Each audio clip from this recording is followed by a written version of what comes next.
Okay, muli magandang gabi sa lahat. Magandang gabi sa mga nakaantabay sa akin sa YouTube. Marinig niyo ako? Madunggan ko ninyo. Magandang gabi. Sabihin mo sa katabi mo, ako'y nagagalak. Kung meron kang katabi, ako'y nagagalak sapagkat nagkasama tayo ngayon sa ating pagsamba. Nalipay kog dako kay nag-uban taron sa atong pagsimba. Ingna imong katapat.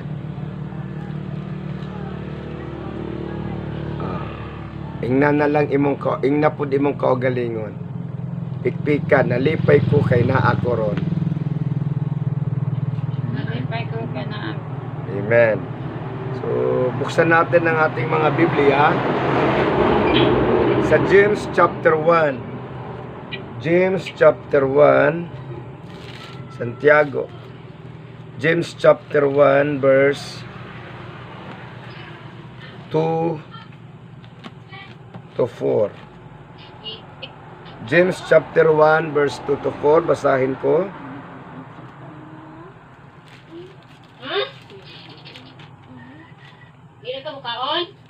Mga kapatid, ariin ninyong buong kagalakan kung kayo'y mga hulog sa sari-saring tukso. Yamang nalalaman na ang pagsubok sa inyong pananampalataya ay gumagawa ng pagtitiis. At ang inyong pabayaan na ang pagtitiis ay magkaroon ng sakdal na gawa upang tayo'y magiging sakdal at ganap na walang anumang kakulangan. O sa Bisaya ating basahin. Mga igsuon, isipang nga bulahan kamo kung ang tanang matang sa pagsulay moabot kaninyo.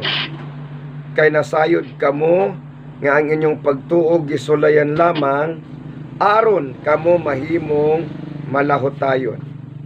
Paniguruan nga ang inyong pagkamalahotayon mahingpit aron mahingpit gayud kamo og dili makulangan sa bisan unsa. Salamat Panginoon sa iyong kabutihan. Nais po namin Panginoon na magkaroon kami ng karunungan na nagmumula sa iyo upang ang lahat po naming mapakinggan, lahat po Panginoon na aming matutunan sa gabing ito ay maaari po naming ma-apply sa aming buhay.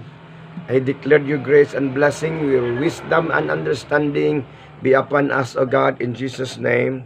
Amen and amen. Okay? Magandang gabi sa lahat. Mayong gabi sa tanan.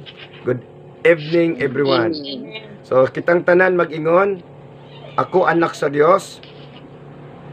Ang akong kinabuhi iyan ni Kristo. Ang akong kinabuhi iyan lamang. Si Kristo alang kanako. Si Kristo alang. Walay labot ang yawa nako. Walay labot ang Kinsay walay labot? ang yawa. Sa Tagalog, ato na po sa Tagalog, isulti. Ako ay anak ng Diyos. Ako ay anak ng Diyos. Ang aking buhay Ang aking buhay ay para kay Kristo lamang. ay para sa Kristo. Si Kristo ay para sa akin. Si Kristo ay para sa akin. Walang puwang ang diablo sa akin. Walang puwang. Walang. I will not die. Okay, louder. I will not die. I will not die. I will live I will and declares the works of the Lord. And declares the words of the Lord. Okay? Yun pong mga declaration po dapat nating aralin. Dapat po nating isa puso, isa buhay, sapagkat anuman po ang ating dinedeklara siya pong mangyayari sa atin. Napag-uusapan natin sa gabing ito ang kahalagahan ng pagsubok. Kahalagahan, the importance of trials. Pagka po nakadungog narinig po natin yung trials, ano po ang ating iniisip. When we talk about trials, ito po'y maaring sakuna, maaring mga kalamidad, maaring sakit, karamdaman, kakulangan, krisis, at kung ano pa man. Bakit po importante yung trials? Ang mga tao po ay umiiwas sa trials, subalit ang Panginoon po ay tinuturuan po niya tayo na tayo po ay tatayo.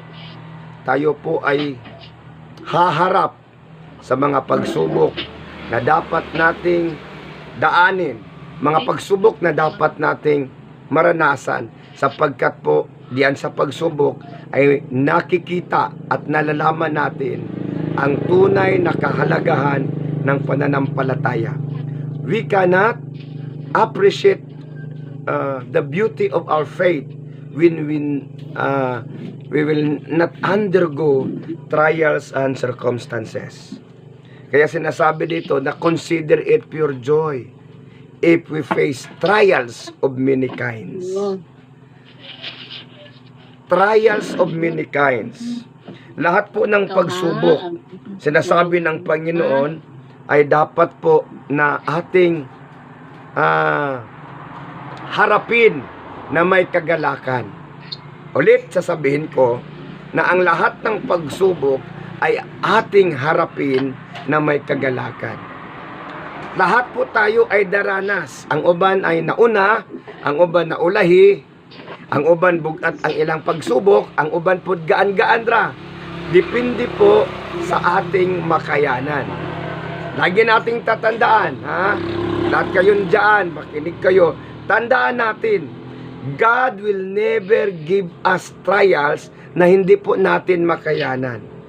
Hindi siya maghatag og mga pagsulay nga dili nato makaya. So pagka niabot na sa ato ang pagsulay, ang buot ipasabot, ang ibig sabihin yan ay kayang-kaya natin yan. Amen. Amen. Amen. So kitang tanan moingon, kayang-kaya nako ang pagsulay.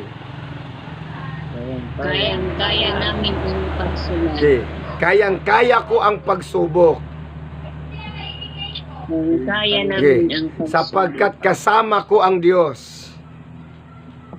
Sapagkat kasama namin.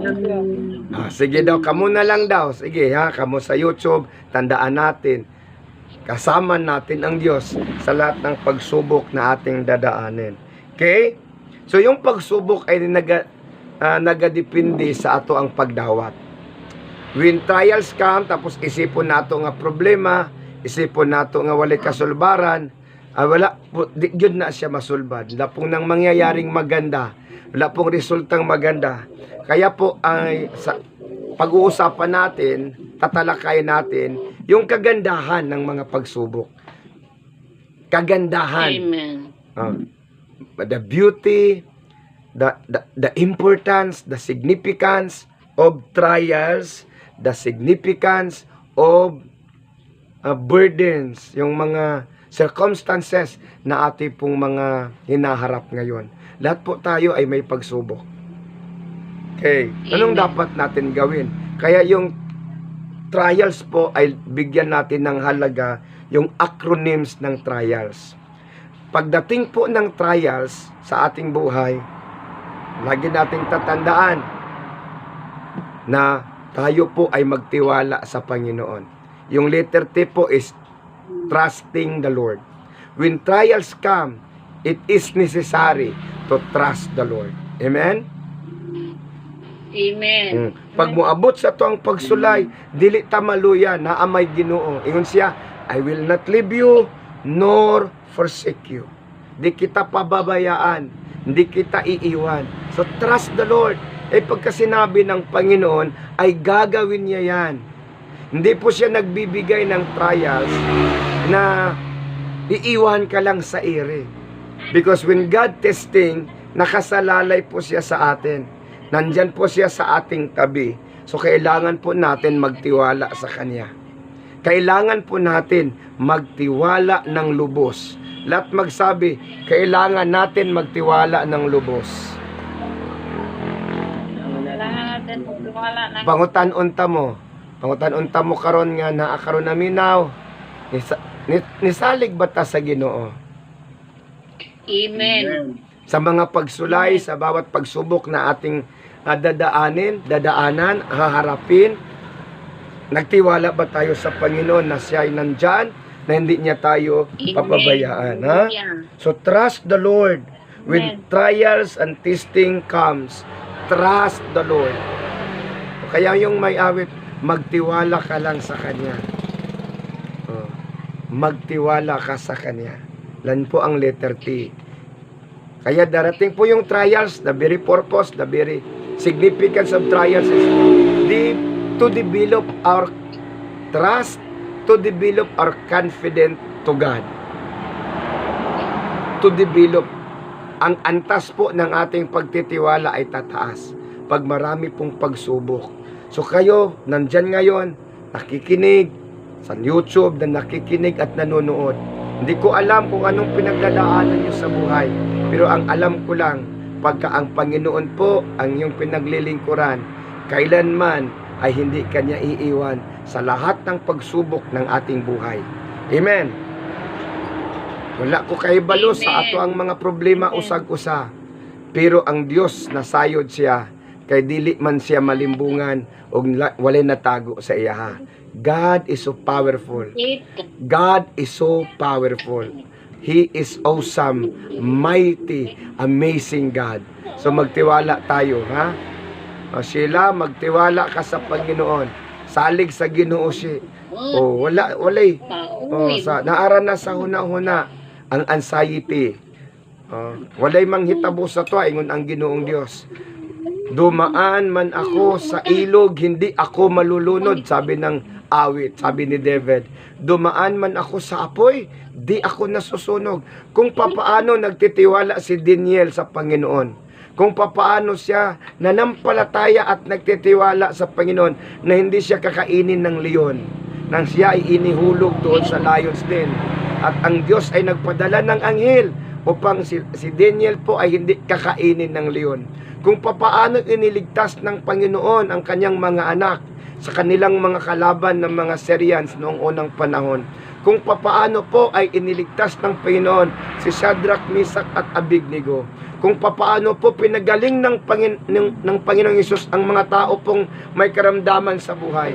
Kung papaanong tinutulungan ng Diyos ang mga taong nanampalataya sa Kanya.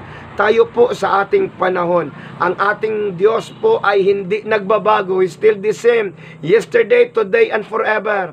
Hebrews 13:8, di siya nagbabago. Ang Diyos po noon nagpapagaling, siya rin magpapagaling sa atin. Ang Diyos noon na siyang nagpapala sa mga anak niya, siya rin ang magpapala sa atin. So kung mayroon man kayong pagsubok na pinagdadaanan ngayon, ito po ang aking ihabilin sa inyo. Magtiwala tayo sa Panginoon. That is the literally of the word trials. Trust the Lord with all your heart. Amen. Amen. Narinig nyo? Naintindihan ninyo ako? Amen. Trust the Lord. Sige, lahat tayo magsabi. Trust the Lord with all your heart. Trust the Lord. Trust the Lord with all your heart. Huwag po tayong susuko sa pagsubok. Huwag po tayong manghinaan ng loob. Trust the Lord with all your heart. Kasi yung pagsubok sa letter R, sa pagsubok po, God revealed. God rebuild. Itatayong muli. Rebuilding. Itatayong muli ang ating ato ang pananampalataya, ang ating pananampalataya. Alam niyo, pag dumating yung pagsubok, minsan, ang ating pananampalataya ay natumba. Patatayuin ng Panginoon muli, pero sa pagkakataong yan, ay matatag na. Naintindihan natin? Minsan tayo ay madapa sa dami ng pagsubok na ating pinagdadaanan. Tayo po'y madapa. Ang sabi po ng Panginoon, He will rebuild. Ilang tao na sa Biblia na nadapa? Si David nadapa. Si Elijah nadapa. Si Elijah nagiging suicidal. Ang lahat po ng mga may pananampalataya noon, nang sila po ay nagkakaroon ng matinding pag-uusig, matinding pagsubok sa kanilang pananampalataya, sila po ay Umatras. Ang iba po'y umatras. Ang iba po'y nanghihina ang kanilang pananampalataya. But God will reveal it. God, itatayo ng Panginoon muli ang ating pananampalataya. Itatayo niya. Pero sa oras na ito'y itatayong muli ng Panginoon. Ito po'y mas matatag na kaysa dati. Alam niyo, kapatid, pagka po tayo ay naka-overcome sa kabila ng lahat ng pagsubok, nagtatagumpay po tayo. Kahit nadadapa tayo, kahit po ay nadagma na ta, nakahigda na ta, nakayaka na ta sa mga pagsulay. Tayo po'y tatayo muli. Ngunit sa oras na yan, alam mo kapatid, matatag na matatag ka na. Kaya pag medyo nadapa ka sa yung mga pagsubok, sinabi po ng Isaiah chapter 60, "Arise and shine, for the light has come." Pagtingin mo sa buhay mo, ang dilim-dilim na. Tingin mo sa sarili mo, sa mundo mo, ay wala ng pag-asa. Arise and shine. Tatayo ka, sisidla ka, liliwanag ka, sapagkat sinasabi ng Diyos, His glory rise upon you. So God revealed our faith. Ha? God, sa letter R, sulat ninyo, God revealed our faith. Rebuild. Itatayong muli ng Diyos ang ating pananampalatayang lugmok. Yan po ang kagandahan, ang importance po ng trials. Tayo po muli ay makakatayo, ngunit malakas na po kaysa dati. Darating din ang panahon, pag nalampasan mo lahat ng pagsubok, sasabihin mo, Panginoon, salamat, naranasan kong lahat na yun. Ako nga, kami nga, sa pamilya namin po, nagpapasalamat kami na marami kaming pagsubok na pinagdadaanan. Bakit? Sapagkat masasabi namin na kami pinatatag ng Panginoon, na kami tinutulungan ng Panginoon, na kami hindi niya pinapabayaan, sapagkat yan po ang sabi ng Panginoon, sa oras ng kagipitan. Kaya may awit, may isang kanta, sa oras ng problema. Marinig niyo ako? Amen. Sa oras ng gulo, sa oras ng kagipitan, di mo ako iniwan, di ka nagbabago, di ka nagkulang, laging nagmamahal sa tapat na anak mo. Sino bang matapat na anak ng Diyos? Say amen. Pagka ikaw'y matapat, Amen. ikaw'y tinud-anay nga nangalagad sa Ginoo, nakipagsulay karon, cheer up. Dapat maging masaya. Huwag kang matakot. Huwag kang mag-nervyos sila. Magiging matatag. At ang silang tatayong muli. Ang silang mas malakas pa kaysa dati. Ha? Sila? Amen. Mga ang marites nga mo barog pag-usab, ang malikligon og kusgan na marites, di ba? O ang just na ibarog og usab, libarog kaliwala sa mga pagsulay, mas malakas na just, di ba? Ang tata na nibarog, mas malakas. Kasi sa bawat, kung titingnan natin yung mga baksidor, sa bawat talo po nila, ay may dalawa lang po pwedeng mangyari. Tatayong muli o hihinto sa pagbubuksing. Dalawa lang po pwedeng mangyari sa mga taong natalo. Na tao pong tatayong muli at lalaban o hihiga na lang sa lona. Mga kapatid, nais ko pong ipaalala sa atin na kung mayroong pagsubok, wag po tayong hihiga sa lona. Kung nasuntok tayo ng diablo at natumba tayo, ang importante, hindi tayo na knock-out. Walang problema ma-knockdown, wag lang ma-knock-out. Amen? Amen? Sige, sabihin mo sa katabi mo. Sabihin mo sa sarili mo, ha? Lagyan mo ng pangalan, ha? Lahat tayo sabay-sabay tayo. John, okay lang ma-knock-out. Okay lang ma-knockdown, hindi ka lang ma-knock-out. Sige, sabihin mo sa sarili mo. Lagyan mo ng pangalan. Okay lang ma-knockdown, wag lang ma-knock-out. Amen. Sige, kayo magsabi. Dingdong, okay lang manak. Wag lang manak. Amen. Lagyan ng pangalan ha. Dingdong, sabihin mo. Dingdong, okay lang ma-knock down, wag lang ma-knock out. O yan ha. Silat magsabi, okay lang ma-knock down, wag lang ma-knock out. Okay. Letter I, sa trials. Anong letter T? Trust the Lord. Letter R, rebuild your faith. Then, I, sa trials, I. Okay. Sa I is intimacy. Pagka meron ka pong pagsubok, huwag kang lalayo sa Panginoon. Pag mayroon kang pagsubok, huwag kang lalayo.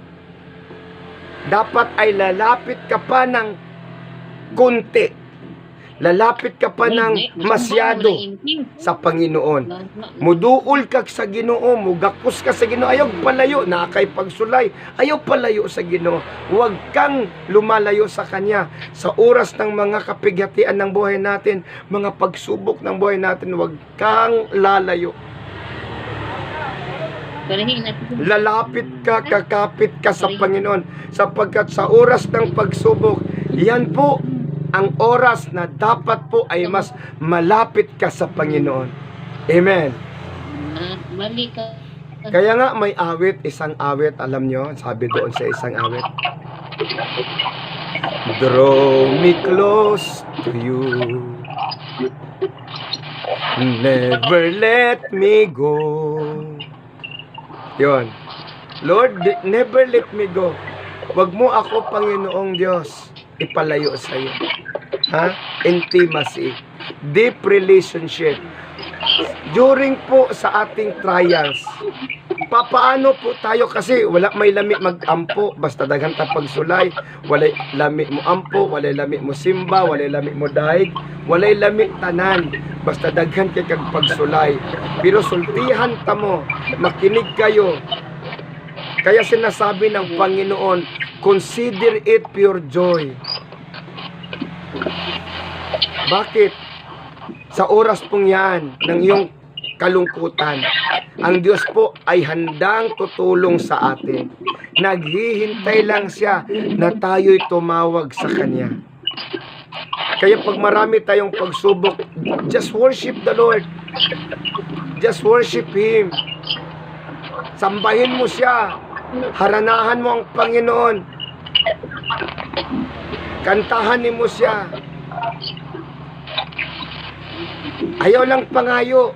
Ayaw lang pangayo. Ayaw lang kamangayo. Just worship Him. Dili pa kaganahan mo basag Bible, di kaganahan mo sulti sa Ginoo, sa ibong mga hinanakit, kay muragluya na. Just worship Him. Daiga lang siya. And God will come down. Kaya yung si David, kaya yung tawag nun sa Psalms ay mga awit ni David. Dami pong problema ang kinaharap si David. Dami pong pagsubok. Lahat po ng mga pagsubok ay kanya nang dinanas. Kaya ang dami pong kantang nakumpos ni David.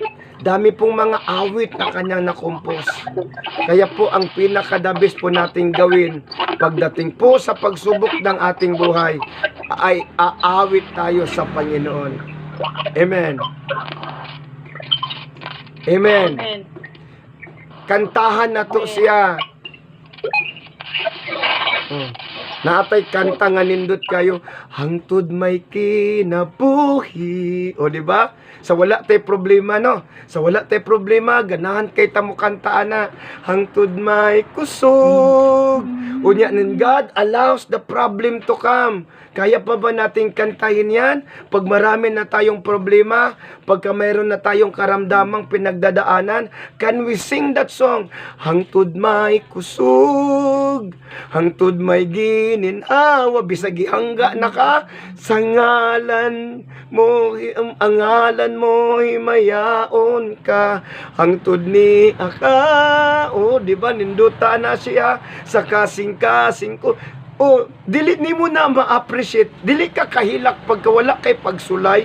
Kanta ka ana, di ka kahilak. You cannot cry it out. You cannot feel His compassion pagka normal lang, wala kay pagsulay mo, kanta ka ana, wala kayo, dili kayo sa impact sa ato. But the moment dami po nating pagsulay, and we still singing that, hangtod may kusog, hangtod may gininhawa, sa ngabil ko himayaon ka, hangtod ni aka. That is intimacy. Having deep relationship with God is connecting Him with worship. And He will come. Siya po ay darating. Siya po ay manahan sa ating pagsamba. Kung meron man po tayo, I do not know, some of you, we have different measures of trials. Kami po, dami pong trials dumating sa aming buhay, mag-asawa, sa ministry. Alam niyo, sinasabi ng Panginoon, be still. Be still. When the oceans rise and thunders roar, I will soar with you above the storm. Father, you are King over the flood, and I will be still, know you are God. Yun, that is how we appreciate trials. That's the beauty and the importance and the significance of trials. It makes us palapit tayo sa Panginoon. Magiging malapit tayo sa Panginoon. Magiging close po tayo sa Panginoon. Kasi siya lang naman po ang talaga nating pupwedeng puntahan. Siya po ang ating kanlungan. We can hide Him in the shelter of His wings. Yan po kung dami na pong pinagdadaanan niyo sa buhay. Sabihin niyo lang po sa Panginoon, Lord, in the shelter of your wings, I will hide in thee. Hide in thee. Alam niyo kung paano kantahin yan? In the shelter of thy wings, I will hide in thee. Hide in thee. There is no other place that I would rather be, in the shelter of thy wings. Kaya letter E sa trials, letter E sa trials, accept all trials. Tanggapin natin. Kasi alam natin may nandyan ang Panginoon. Never skip trials. Huwag kayong umiwas. Tanggapin natin. Lord, itong kaloob mo sa akin, itong training mo sa akin, I love to accept it. I love. Di po pwede sabihin natin, Lord, nga no man, nga nung niabot, nga nung ako pa man, ginainanig Ginoo. Lahat naman, dumaranas. Pagka hindi ka dumaranas, hindi ka dadanas ng pagsubok, ibig sabihin, ay hindi ka tunay. Kasi yung hindi tunay, ay walang pagsubok sa buhay. Amen? Pag hindi tunay na nanampalataya, walang pagsubok sa buhay. Kaya sinasabi ng Panginoon, ang ating pagsubok po, siya pong nagtuturo sa atin upang tayo'y maging matatag, upang tayo'y magiging malakas, upang tayo'y magiging committed sa ating pananampalataya sa Panginoon. Dapat tanggapin po natin anuman ang ating mga pagsubok. We will receive, we will accept all trials na dumating, na inaalaw ng Panginoon. Si Shadrach, Meshach, ug Abednego, they never questions. The Peter, Apostle Peter, and all the disciples of God, they never questions. Bakit kami, Panginoon, ang ipapatayin? Si Esteban po ay binato. Subalit siya po ay nagalak na sa kanyang kamatayan na sinasabi niya, Lord, sinasabi niya, do not allow them. Wag mo silang pagalitan, wag pasayloa sila, Ginoo. Patawarin mo sila sa ginawa nila sa akin. Why? Sapagkat po ang lahat ng mga anak ng Diyos na nagtatagumpay sa kanilang pagsubok sa buhay ay maraming koronang tatanggapin doon sa kaharian ng Diyos. That is our crown of glory, na tayo po ay nagtatagumpay sa lahat ng pagsubok na ating dinanas, sapagkat ang pagsubok po ay hindi po inaalaw ng Diyos na walang purpose, na walang benefits sa ating pong espiritual na kalagayan. Lahat po ng mga pagsubok na dumating ay may benefits, lahat po ng pagsubok ay may purpose. That is how the life of Christians mold and trials. The life of Christians strengthen and trials. That is how God portrayed the trials to come. Sinasabi niya, magiging matatag kayo, sapagkat lahat ng nanampalataya ay may pagsubok na dumating, upang ang pagsubok na dumating ay magiging wagas, magiging tunay, at hindi nagmamaliw. Pagsubok po ang nagpapalabas ng tunay na kapangyarihan ng pananampalataya. Katulad po ng ginto. Hindi po pwede ang ginto ay hindi lulutuin sa apoy. Hindi dadaan sa apoy. Hindi po nakikita ang kagandahan ng ginto pag hindi po siya pinadaan sa apoy. That is the fire of sanctifications and purifications. Naintindihan? Hallelujah! Praise the Lord. Praise the Lord. Kaya sabihin mo sa sarili mo, tanggapin mo lahat ng pagsubok. Tanggapin mo. Sige, pikpika inyong kaugalingon. Tanggapin nyo lahat ng pagsubok. Tanggapin mo. O, ina inyong katapad, kung na may katapad, dawata tanang pagsulay. Gawa sa tanong pagsulay. O niya, ikalipay. Naikanta nga binisaya. Bisan daghag mga pagsulay, dawaton taog ikalipay, pasakit nining kalibutana, lumalabay lamang ang magpadayon sa katapusan. Siya ragayod ang maluwas. Ang magpadayon sa katapusan. Siya ragayod ang gantihan. Kinsa na daw gantihan? Sino nung tatanggap ng reward? Ng gantimpala? Yun pong nagpapatuloy.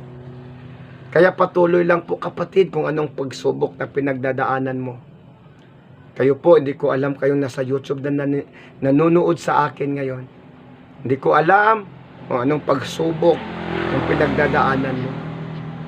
But what I encourage you is accept it. Tanggapin niyo po.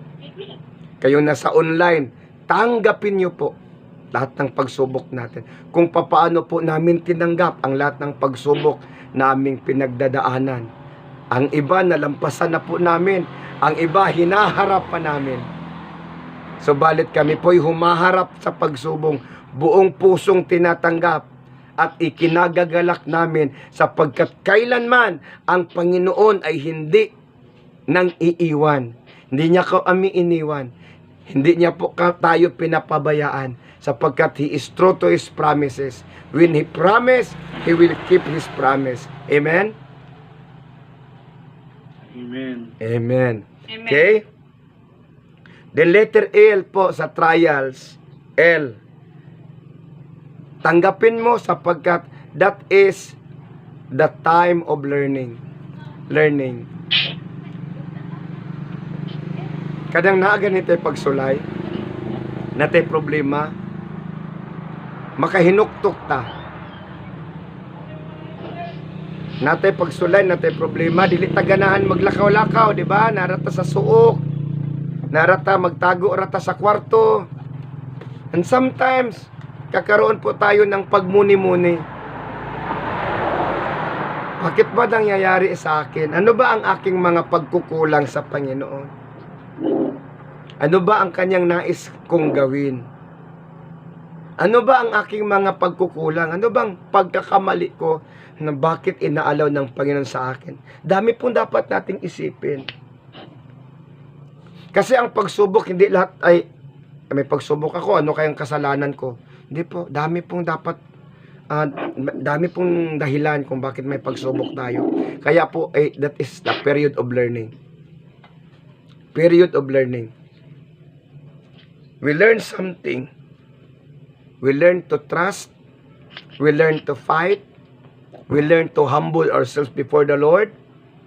We learn to say, thank you, Lord. We learn to cry. Kasi may pagsubok tayo, dali nating maiyak sa Panginoon.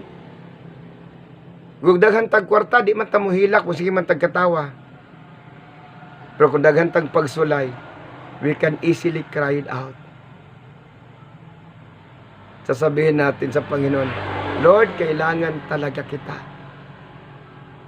Kailangan talaga kita, Panginoon. Amen. Amen. Amen. Kailangan ba natin ang Panginoon? Sa lahat ng panahon. Sa lahat ng panahon, Diyos ka sa akin. Sa lahat ng oras. Sa sumpay. Nandyan ka para sa akin. Kaya lapit tayo, kapit tayo. Learn from Him. Kaya sinasabi ng Panginoon, follow me. Sinabi ng Panginoon, and take up your cross. Alam niyo ba kung gaano kahirap pinagdadaanan ng Panginoon para iligtas tayo? Gaano siya nagtitiis upang tayo iligtas? Ganon din pa, kapatid, ang ating gawin. We will learn from the Lord. Learn from Him kung paano niya hinarap lahat para sa ating kaligtasan. Haharapin din natin lahat. We will learn something from it.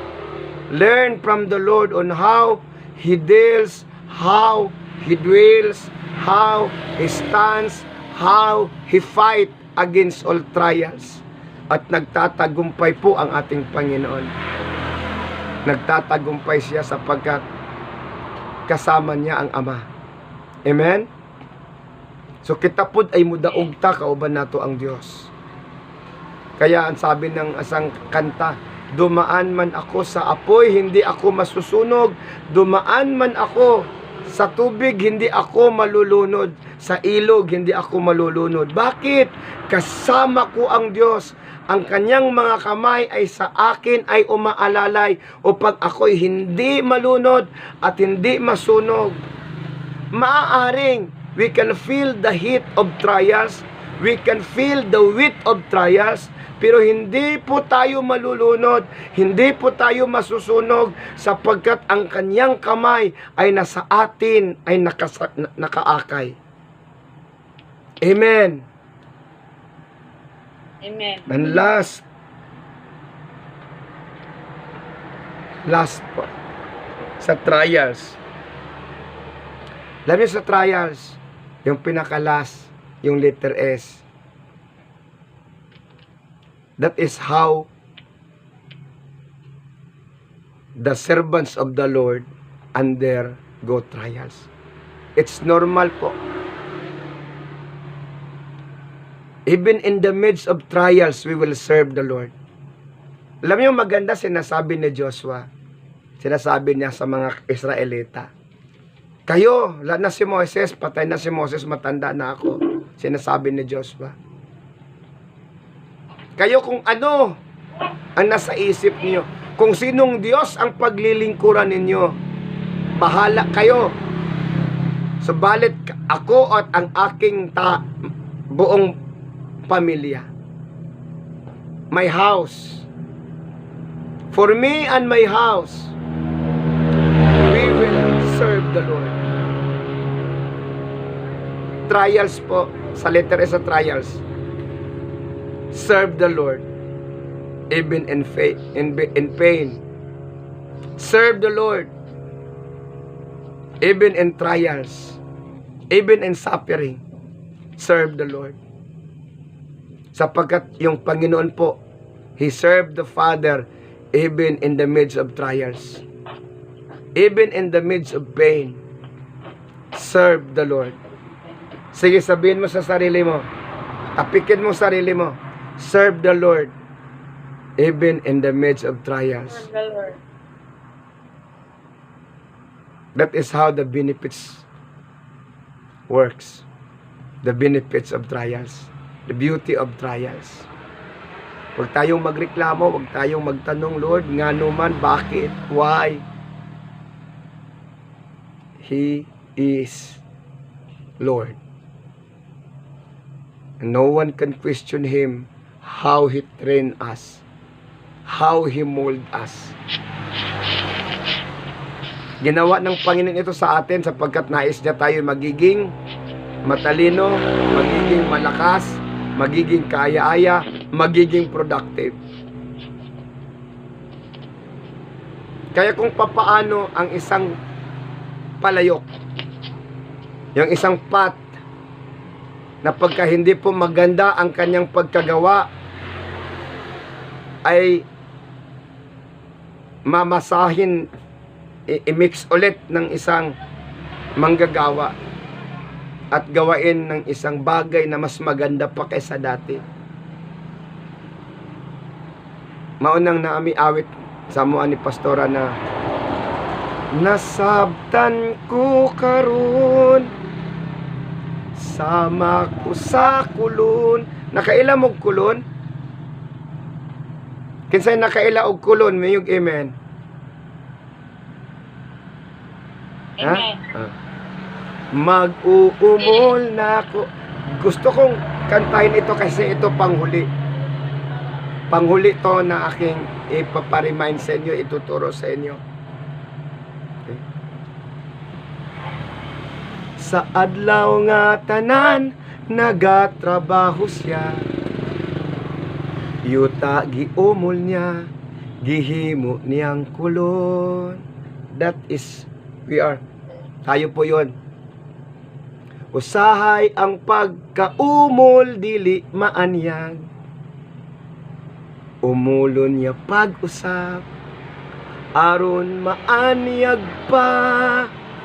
Munang purpose sa trials, iyatang usbon para mas mugwapa, mugwapo, munindot kaysa dati.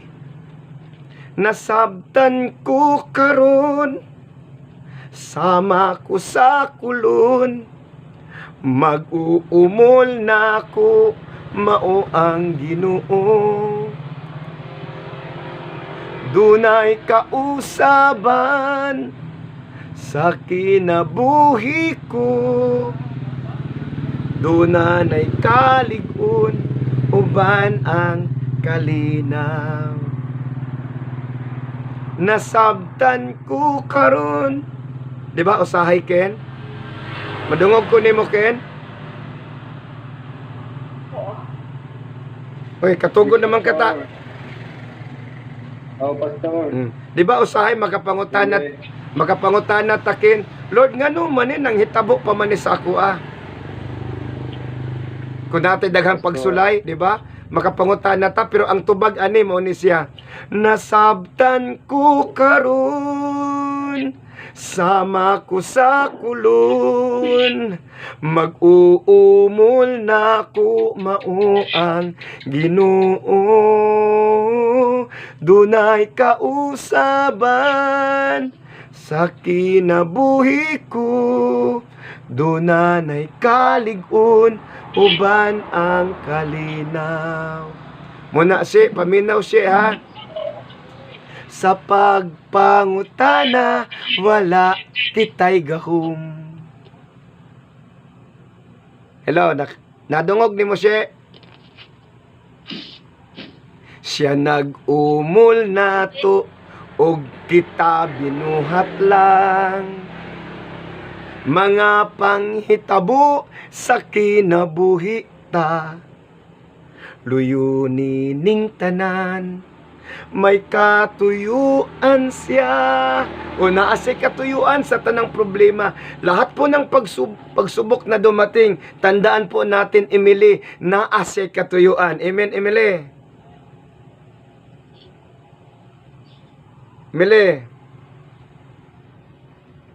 Amen po. Naa siya katuyuan. Nganong nanghitabo ang tanan. Nganong sa imong gitabangan, dauton pa jud kay pang gitabangan, naa siya katuyuan. Nasabtan ko karon, sama ko sa kulon. Sige kamo na lang be ina. Nasabtan ko karon, kamo. Nasabtan ko karon. Sama ko sa kulon. Sa kulon. Mag-uumol na ko. Mao ang Ginoo. Amen. Dunay kausaban sa kinabuhi ko. Dunay kalig-on ug kalipay. Amen. Nana ba mo'y kalig-on? Amen. Nana mo'y kalipay? O mao na giingon sa Ginoo, consider it pure joy if we face trials of many kinds. Amen. Sige, smile. Smile lang. Smile. Yeah? Consider it pure joy. I hope na mayroon po tayong natutunan sa gabing ito. At ang dalangin ko po sa bawat isa na kahit sa kakaunti po ng oras na ating pong natalakay ang the benefits of trials. Dami po nating matutunan sa mga pagsubok na ipinadana sa atin ng Panginoon. Manalangin po tayo. Father God, nagpapasalamat po kami sa lahat ng pagsubok na dumating sa amin. Panginoong Diyos, alam po namin ang lahat po ay may katuturan. Lahat po ay may dahilan. At lahat po ay may purpose. Lord, naway maintindihan ng bawat isa ang kahalagahan ng pagsubok upang hindi kami maghihina. Hindi kami nawawalan ng hope. Hindi kami nawawalan ng paglaom, Ginoo. Nga naa ka. Dili ka mo biya. Dili ka mo pasagad. Lord, I pray that in the midst of trials, in the midst of pain and storms, sinasabi mo, be still.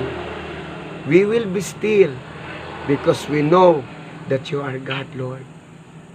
Salamat po sa lahat po ng mga may pinagdadaanan, Panginoon. I pray for them. Doon sa YouTube, sa lahat ng nakikinig sa sa programang ito, sa Ladder to Heaven. Lord God, hold them. Hold their faith. Strengthen their faith.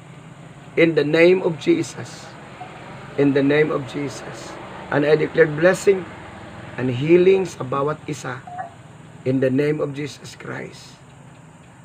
In the name of Jesus Christ.